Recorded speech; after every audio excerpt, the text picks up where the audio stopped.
नमस्कार दोस्तों, the horror diary में आपका स्वागत है। आज हम आपके लिए लेकर आए हैं एक ऐसी कहानी जो आपकी रूह को कंपा देगी।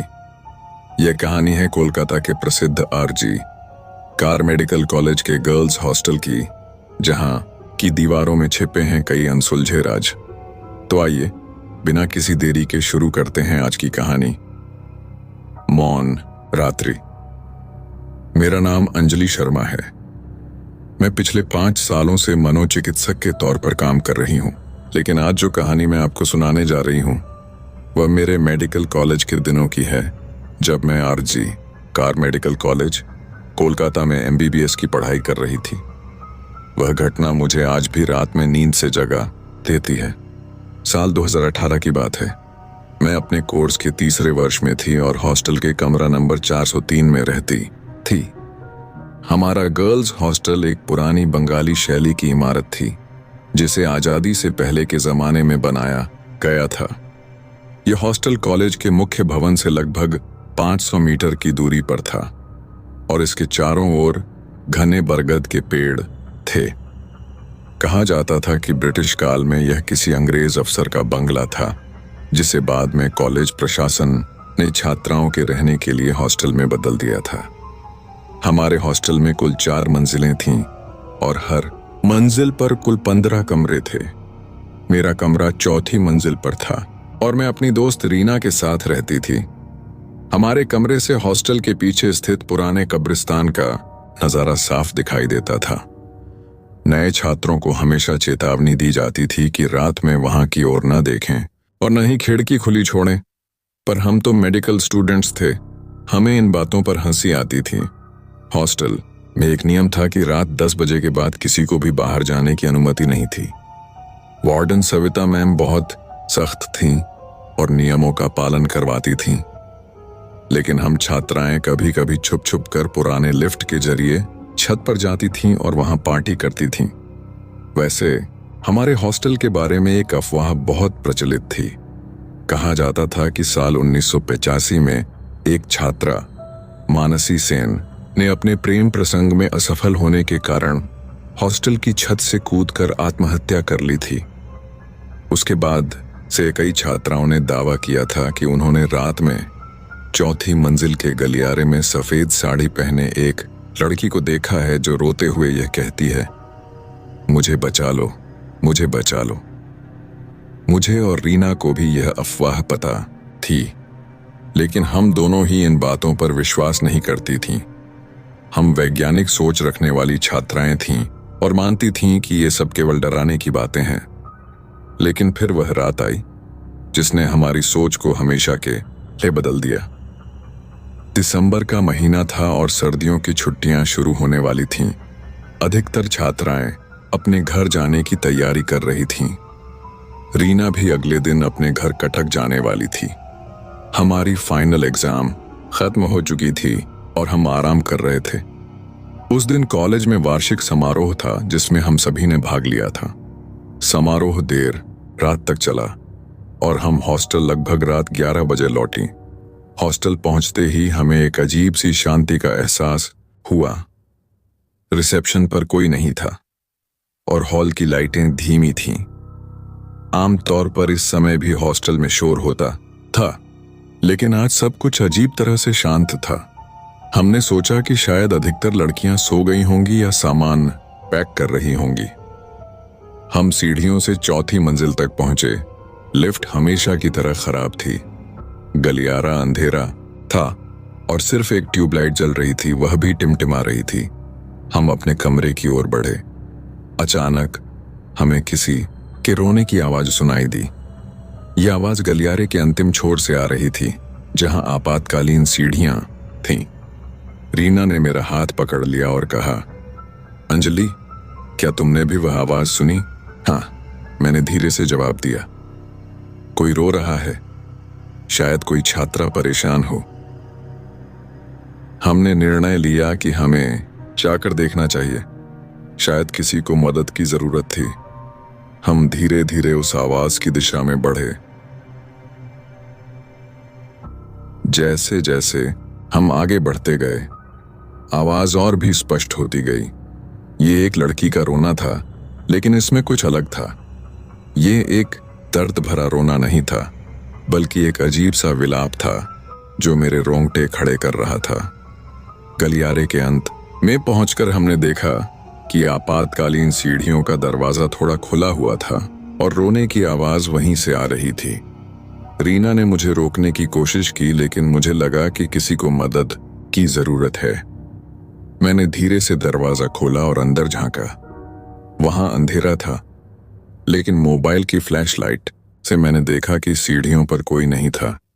फिर भी रोने की आवाज ऊपर से आ रही थी, छत की ओर से। अंजलि, चलो वापस चलते हैं, रीना फुसफुसाई। मुझे डर लग रहा है, लेकिन मैं नहीं मानी।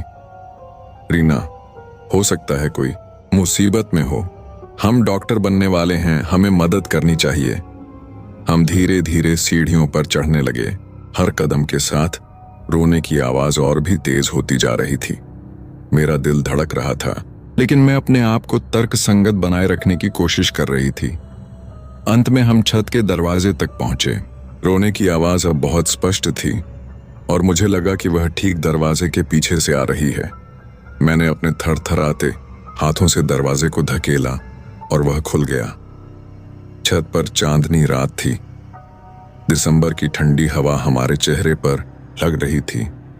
पूरी छत खाली थी, सिवाय एक कोने के जहां एक आकृति दिखाई दे रही थी। एक लड़की सफेद साड़ी में छत के किनारे पर बैठी थी और रो रही थी। मैंने हिम्मत जुटाई और आवाज लगाई, हेलो, क्या आप ठीक हैं? हम आपकी मदद कर सकते हैं। वह लड़की हमारी आवाज सुनकर मुड़ी और जो हमने देखा उससे हमारी सांसें थम गईं।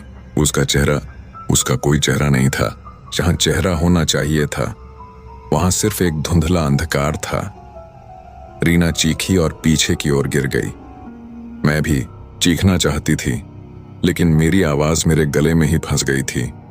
मेरा पूरा शरीर जम गया था। वह आकृति अब हमारी ओर देख रही थी। उसके हाथ में कुछ था, एक डायरी। उसने धीरे से डायरी को हमारी ओर बढ़ाया, जैसे वह चाहती हो कि हम इसे लें। मैं वहीं खड़ी थी, आंखें फटी हुई, जब रीना ने मेरा हाथ पकड़ा और मुझे खींचना शुरू किया। भागो अंजलि, भागो। हम दोनों सीढ़ियों की ओर भागे। दरवाजा खोलने में हमारे हाथ कांप रहे थे। जैसे ही हम गलियारे में पहुंचे और पीछे मुड़कर देखा, हमने उस आकृति को अपने पीछे आते देखा। हवा में तैरते हुए सफेद साड़ी लहराती हुई। कमरे में भागो, मैंने चिल्लाया और हम दोनों अपने कमरे की ओर दौड़े। अपने कमरे में पहुंचकर हमने तुरंत दरवाजा बंद कर दिया और उसके पीछे कुर्सी लगा दी। हम दोनों कांपते हुए बेड पर बैठ गए, एक दूसरे को पकड़े हुए। हमारे दिल इतनी तेजी से धड़क रहे थे कि ऐसा लग रहा था जैसे वे हमारे सीने से बाहर निकल जाएंगे। कुछ देर बाद हमने महसूस किया कि हमारे कमरे के दरवाजे के बाहर कोई खड़ा है। धीरे धीरे दरवाजा खटखटाने की आवाज आई, टक टक टक। कौन है? रीना ने डरते हुए पूछा, लेकिन कोई जवाब नहीं आया। खटखटाने की आवाज बंद हो गई और फिर हमने देखा कि दरवाजे के नीचे से एक पुरानी डायरी सरक कर कमरे में आ गई। वही डायरी जो उस आकृति के हाथ में थी। हम दोनों ने एक दूसरे को देखा, अपने आंसुओं और डर को छिपाने की कोशिश करते हुए। मैंने हिम्मत जुटाई और उस डायरी को उठाया। उस पर लिखा था, मानसी सेन, 1985। हमारी हालत देखकर तय था कि अब सोना असंभव था। हमने तय किया कि रात को वार्डन के कमरे में ही बिताएंगे। हम जल्दी से अपना कुछ सामान लेकर कमरे से बाहर निकले।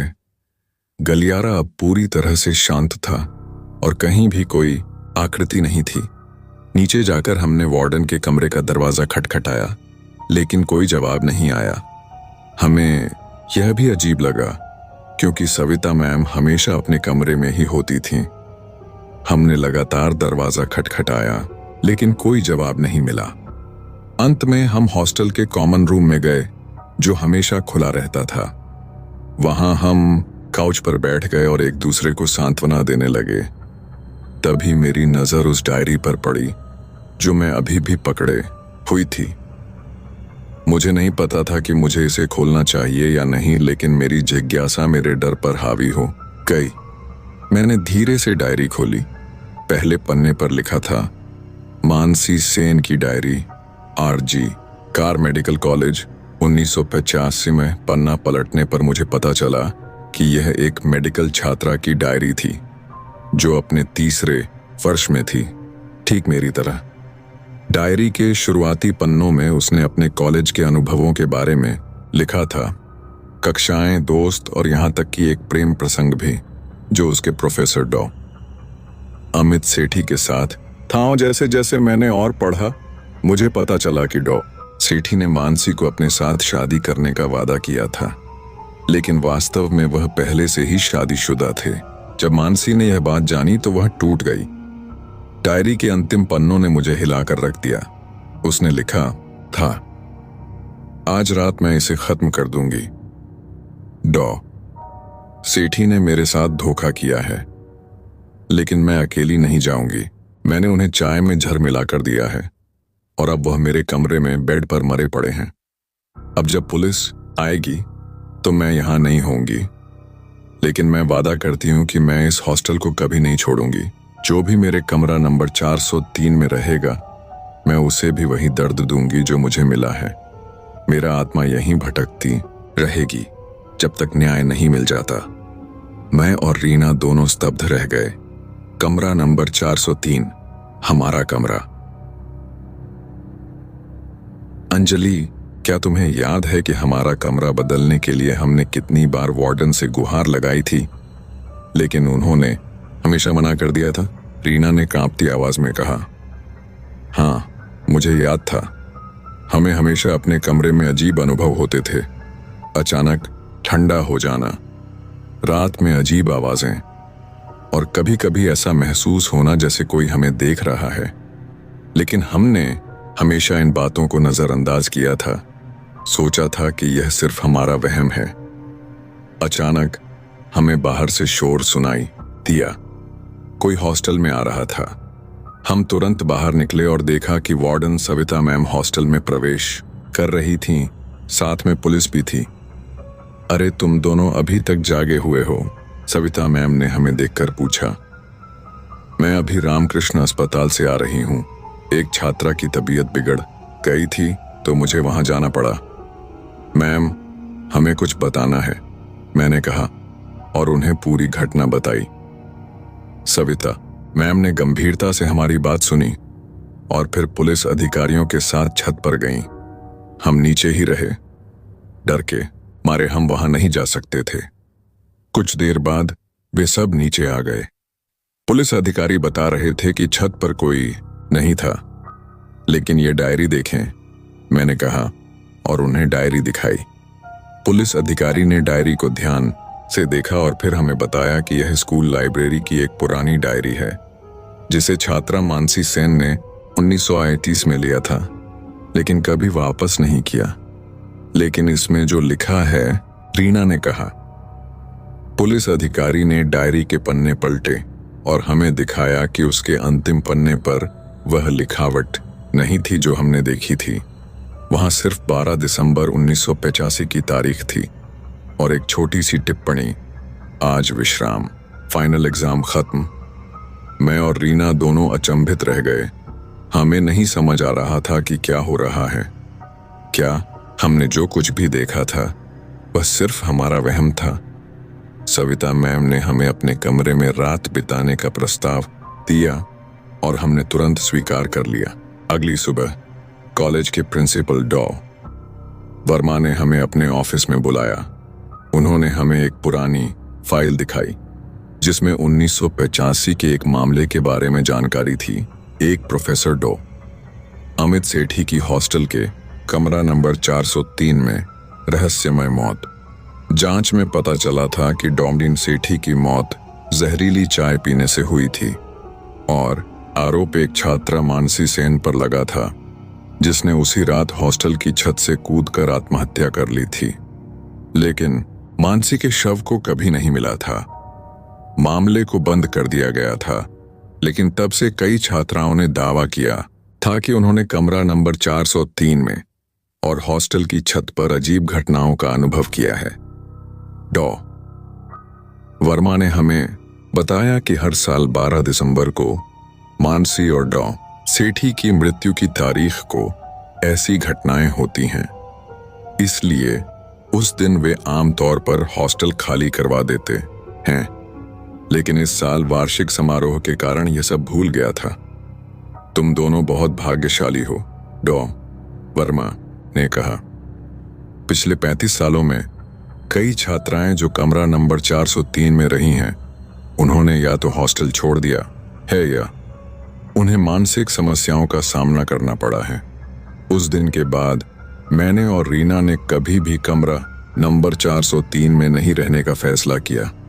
हम दोनों ने अपना सामान दूसरे कमरे में शिफ्ट कर दिया जो दूसरी मंजिल पर था।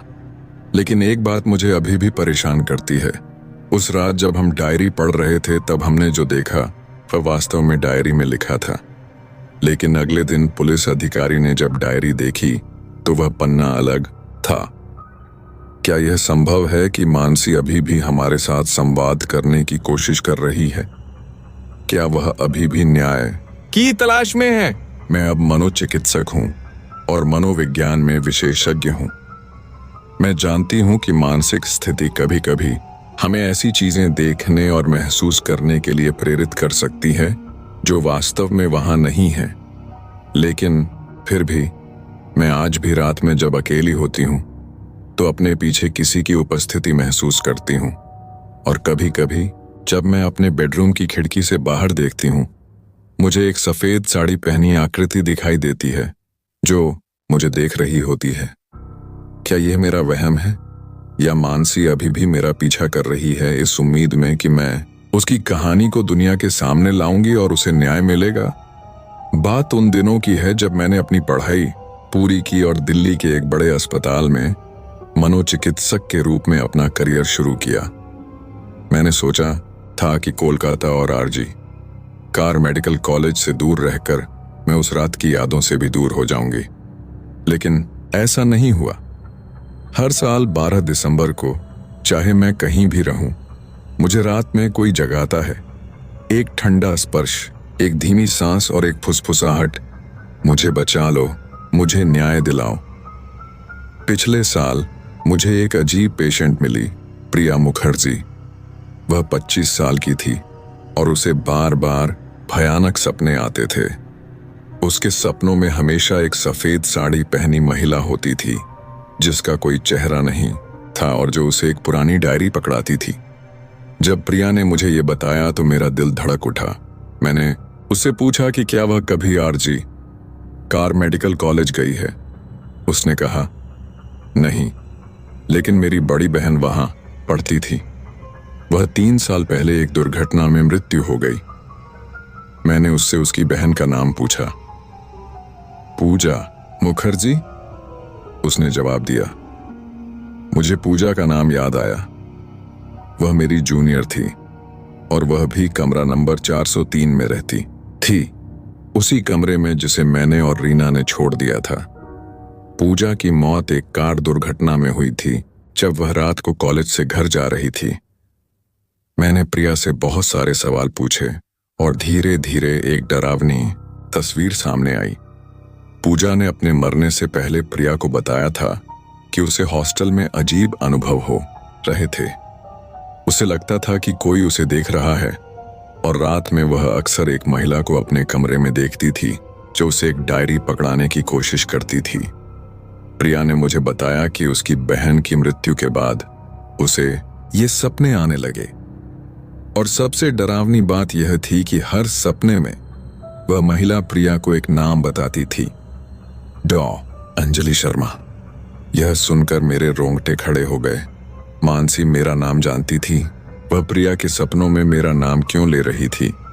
मैंने प्रिया से अपनी कहानी साझा करने का फैसला किया।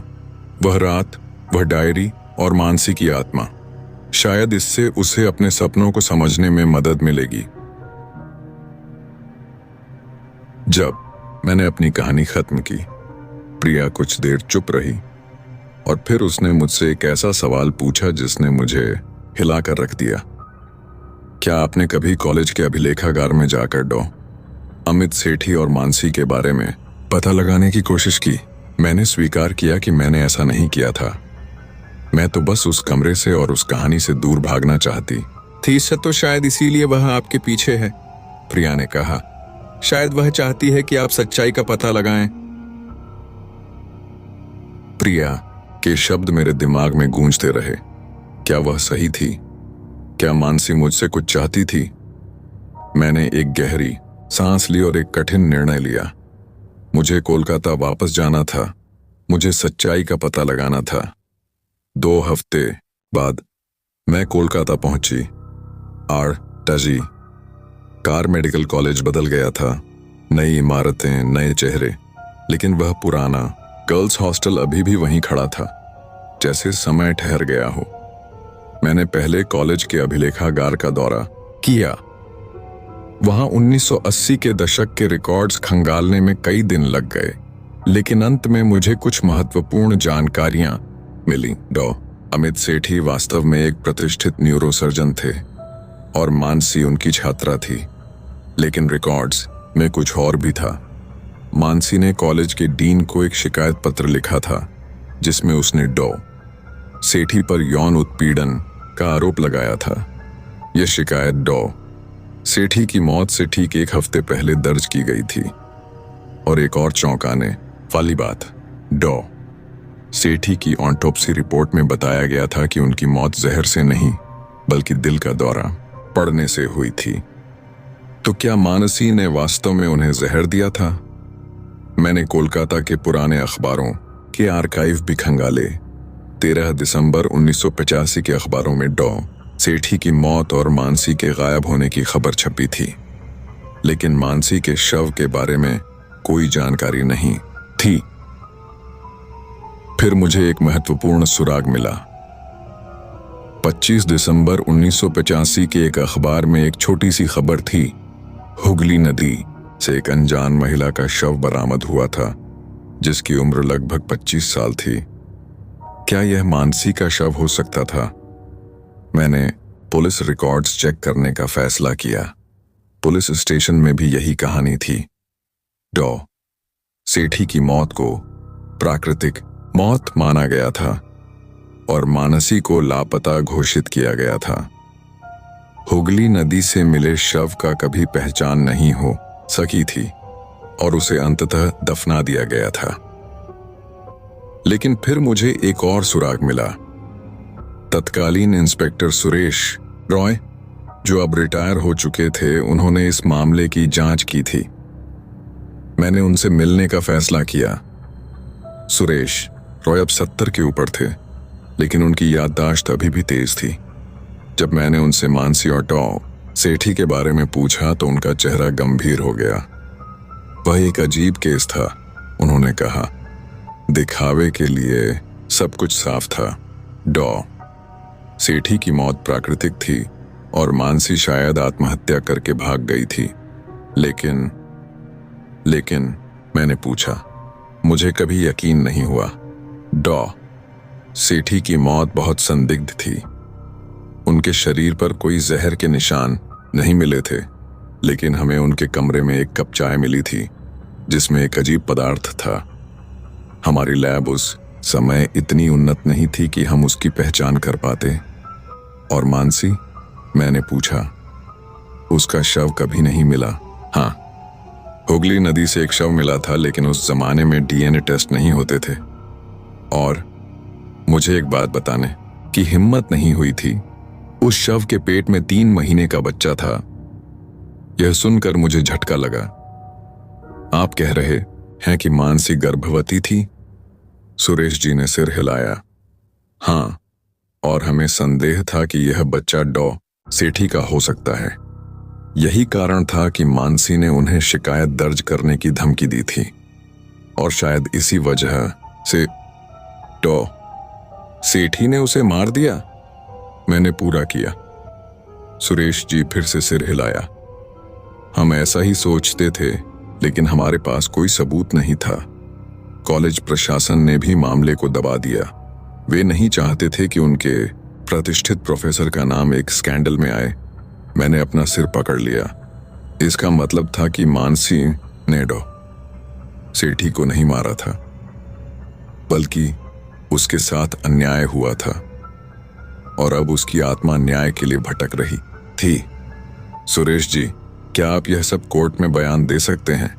क्या हम अभी भी इस केस को दोबारा खोल सकते हैं?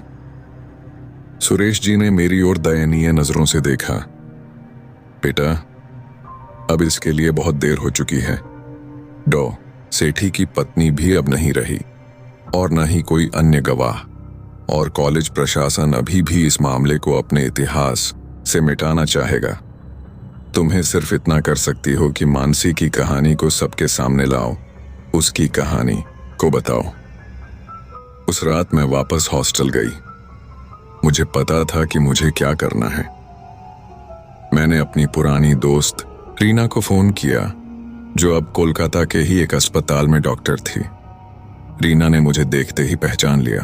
अंजलि, तुम यहां क्या कर रही हो? मैंने उसे सारी बात बताई, प्रिया, मेरी जांच और वह सब जो मैंने जाना था। रीना ने ध्यान से सुना और फिर कहा, तो इसका मतलब है कि हमने जो उस डायरी में पढ़ा था वह झूठ था? हाँ, मैंने जवाब दिया। मानसी ने डॉ सेठी को नहीं मारा था, बल्कि शायद डॉ सेठी ने ही उसे मारने की कोशिश की थी, या फिर उसने खुद को मार लिया जब उसे पता चला कि वह गर्भवती है और डॉ सेठी उसकी मदद नहीं करेंगे। तो अब हम क्या करें? रीना ने पूछा।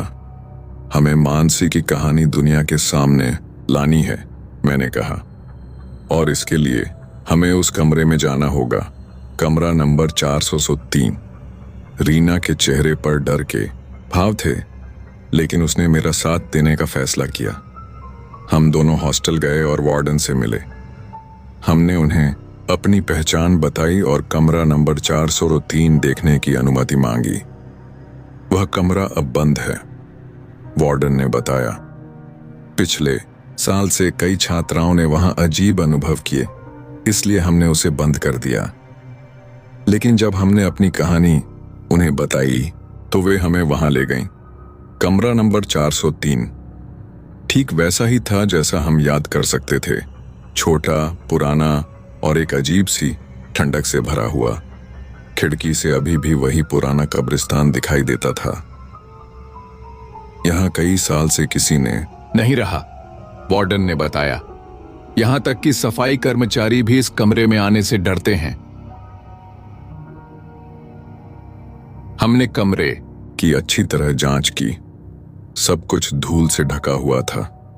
फिर मुझे एक विचार आया, क्या हम फर्श के नीचे देख सकते हैं? मैंने वार्डन से पूछा। वार्डन ने अजीब सा मुंह बनाया, लेकिन हमारी मदद के लिए एक वर्कर को बुलाया। हमने फर्श के एक कोने की कुछ लकड़ियां हटवाईं और वहां हमें एक छोटा सा गड्ढा मिला। उसमें एक पुरानी डायरी थी, वही डायरी जो हमने उस रात देखी थी, लेकिन यह डायरी वैसी नहीं थी जैसी हमने पढ़ी थी। यह एक वास्तविक डायरी थी जिसमें मानसी ने अपनी पूरी कहानी लिखी थी। डॉ सेठी के साथ उसका प्रेम प्रसंग, उनका वादा कि वे अपनी पत्नी से तलाक लेकर उससे शादी करेंगे, उसका गर्भवती होना और फिर सच्चाई का पता चलना कि डॉ सेठी ने उसके साथ धोखा किया था। डायरी के अंतिम पन्नों पर मानसी ने लिखा था, आज मैंने डॉमी सेठी को सच बताया, मैं उनके बच्चे की मां बनने वाली हूं। मैंने उनसे कहा कि या तो वे अपनी पत्नी को सच बताएं और मेरे साथ शादी करें, या फिर मैं कॉलेज प्रशासन को सब कुछ बता दूंगी। उन्होंने मुझे धमकी दी कि अगर मैंने किसी को कुछ बताया तो वे मेरा करियर बर्बाद कर देंगे। मैंने उन्हें बताया कि मैंने पहले ही डीन को एक शिकायत पत्र लिख दिया है। आज रात डॉ सेठी मेरे कमरे में आए हैं। वे मुझे मना रहे हैं कि मैं अपनी शिकायत वापस ले लूं, लेकिन मैं नहीं मानूंगी। अब बहुत हो गया। मैं जानती हूं कि कोई मेरा विश्वास नहीं करेगा। वे एक प्रतिष्ठित प्रोफेसर हैं और मैं सिर्फ एक छात्रा, लेकिन मैं सच के लिए लड़ूंगी। तो सेठी ने मेरी चाय में कुछ मिलाया है। मुझे शक है कि यह जहर है। क्या वे मुझे मारना चाहते हैं या सिर्फ मुझे बेहोश करके मेरा बयान बदलवाना चाहते हैं? मैं नहीं जानती, लेकिन मैं वह चाय नहीं पीऊंगी। इसके बजाय मैं उनकी बातें रिकॉर्ड करने की कोशिश करूंगी। अगर मुझे कुछ हो जाए तो यह डायरी मेरी गवाह रहेगी। मैं इसे फर्श के नीचे छिपा दूंगी, जहां कोई इसे नहीं ढूंढ सकेगा। यह डायरी के अंतिम शब्द थे। हम सब स्तब्ध रह गए। इसका मतलब है कि डॉ सेठी ने उसे मारने की कोशिश की थी, रीना ने कहा। और शायद जब यह प्लान फेल हो गया तो उन्होंने उसे हुगली नदी में फेंक दिया। हाँ, मैंने कहा। और इसलिए मानसी की आत्मा अभी भी शांति नहीं पा सकी है। वह चाहती है कि उसकी कहानी सबको पता चले और उसे न्याय मिले। हमने यह डायरी पुलिस को सौंप दी और अपनी पूरी कहानी बताई। पुलिस ने एक नई जांच शुरू की और इस बार उन्होंने सच्चाई को छिपाने की कोशिश नहीं की। अगले कुछ महीनों में पुराने रिकॉर्ड्स की जांच की गई और डॉ सेठी के खिलाफ अन्य शिकायतें भी सामने आईं।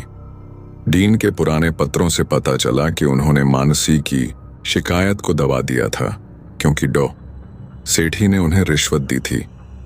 अंत में, हालांकि डॉ सेठी अब जिंदा नहीं थे, कोर्ट ने उन्हें मानसी सेन की हत्या का दोषी माना।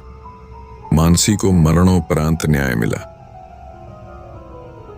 हमने फैसला किया कि हॉस्टल के बगल में एक छोटा सा स्मारक बनाया जाए जिसमें मानसी की कहानी और उसके साथ हुए अन्याय के बारे में लिखा हो, ताकि भविष्य में ऐसी घटनाएं न हों और छात्राएं अपने अधिकारों के लिए आवाज उठाने में डरे नहीं। उस रात के बाद से मैंने कभी भी मानसी की आत्मा को नहीं देखा, लेकिन कभी कभी जब मैं अकेली होती हूं और बारिश की बूंदें खिड़की पर पड़ती हैं, मुझे लगता है जैसे कोई धीरे से कह रहा हो, धन्यवाद। रीना अब भी कोलकाता में है और हर साल 12 दिसंबर को हम दोनों मानसी के स्मारक पर एक दिया जलाते हैं। प्रिया भी अब ठीक है, उसके सपने बंद हो गए हैं। वह अब एक एक्टिविस्ट है जो महिलाओं के अधिकारों के लिए लड़ती है। और मैं अब अपने पेशेंट्स को सिखाती हूं कि कभी कभी हमारे डर और भूत सिर्फ हमारे अंदर ही नहीं होते, कभी कभी वे हमारे आसपास की दुनिया में होते हैं, अन्याय, भेदभाव और दमन के रूप में। और उन्हें हराने का एकमात्र तरीका है सच्चाई का सामना करना और उसके लिए लड़ना। क्योंकि जब तक न्याय न मिले, कोई भी आत्मा शांति से नहीं सो सकती, न मृतकों की न ही जीवितों की। यह थी आज की कहानी, मौन रात्रि। यह एक सच्ची घटना पर आधारित है, हालांकि नामों और स्थानों में कुछ बदलाव किए गए हैं। अगर आपको यह कहानी अच्छी लगी तो लाइक, शेयर और सब्सक्राइब करना न भूलें। द हॉरर डायरी के साथ बने रहें और याद रखें, हर अंधेरी रात के बाद सुबह जरूर होती है, लेकिन कभी कभी उस अंधेरी रात में कुछ ऐसा छिपा होता है जो सुबह के उजाले में भी साथ रहता है। अगली कहानी में फिर मिलेंगे। तब तक के लिए अलविदा और सावधान रहें।